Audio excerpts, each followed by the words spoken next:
சென்னை தீநகர் தொகுதி அதிமுக வேட்பாளர் சத்யா மேற்கு மாம்பலம் பகுதியில் வீடு வீடாக சென்று தீவிர வாக்கு சேகரிப்பில் ஈடுபட்டார். அப்போது செய்தியாளர்களிடம் பேசிய அவர், கடந்த 5 ஆண்டு கால திமுக ஆட்சியில் தியாகராய நகர் பகுதியில் குடிநீர், கழிவுநீர் மற்றும் ஸ்மார்ட் சிட்டி திட்டங்களில் பல்வேறு குறைபாடுகள் உள்ளதாக குற்றம் சாட்டினார்.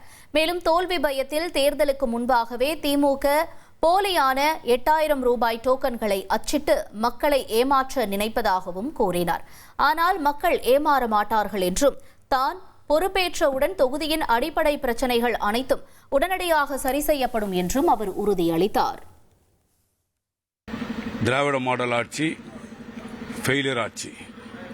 ஏன்னா 8000 டோக்கன் கொடுக்குறாங்க, அந்த 8000 எங்கே போனாலும் வாங்கிக்கிறான்றாங்க. இப்போ டோக்கன் கொடுத்துருக்குறாங்க.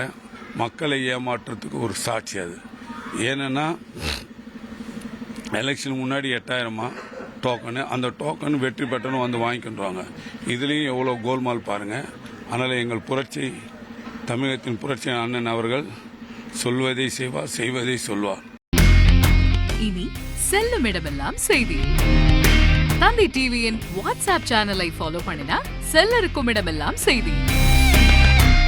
இதோ QR கோட் இப்பவே ஸ்கேன் பண்ணுங்க, ஃபாலோ பண்ணுங்க.